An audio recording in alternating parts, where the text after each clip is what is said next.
All right, next ball game, we're going to look into some Monday Night Football here. They're doing that doubleheader again this year. It is going to be, I thought they did it in week 1, but they're doing it in week 2 now. I always remember the doubleheader in week 1. But anyway, Titans, Bills, 7:15 Monday night. Of course, that's 7:15 Eastern start time. Buffalo's minus 10.5, totals 49.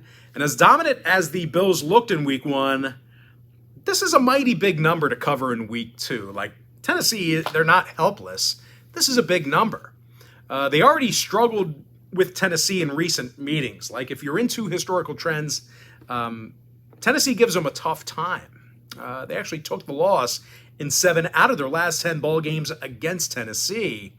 And offensively, Buffalo was actually real sloppy with the football against the Rams in the opener. Buffalo coughed it up 4 times against LA on Thursday Night Football. Now they're taking on a Titan defense on the other side of things who does like to be opportunistic themselves. They like to punch at the ball. They like to strip the ball, obviously intercepting it. They forced a couple of turnovers on Sunday, and they actually had some big games from key guys on the defensive side of the ball. Kevin Byard and David Long, they combined for 20 total tackles between the two of them. Meanwhile, Rashad Weaver and Jeffrey Simmons, they had a pair of sacks each. And on the offensive end of things, I mean, listen, Ryan Tannehill does what Ryan Tannehill does. I mean, it's boring. It's not great to watch, but he threw for over 265 yards. He protected the football. He didn't turn it over. I mean, that's really all you can ask when you have a giant starting at running back for you. Now, injury-wise, Jones and Johnson are questionable for Tennessee.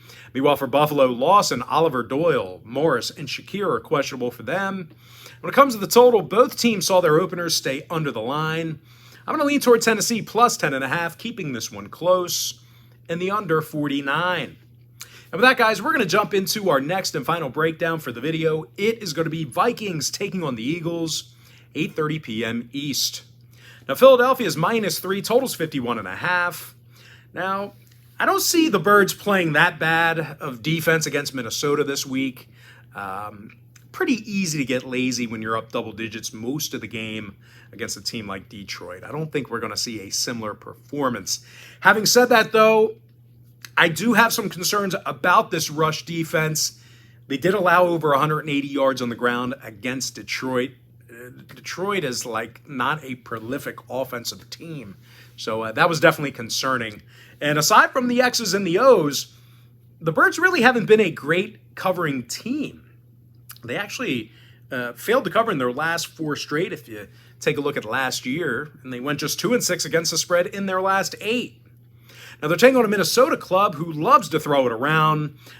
Like I said last week, this guy gets shit on so much, but like Kirk Cousins gets you yards, doesn't turn it over, and he puts it in the hands of your best players. Now, Cousins completed 72% of his passes against Green Bay for 277 yards. And of course, Justin Jefferson, he had 9 catches for $184 and a couple of touchdowns. Now, injury-wise, Seen and Booth are questionable for Minnesota. And when it comes to the total, 7 out of Minnesota's last 9 ball games got over the line, dating back to last season. Meanwhile, Philadelphia saw their opener get 25 points over the total themselves. I'm going to lean toward Minnesota plus 3, keeping that one close, and the over 51.5.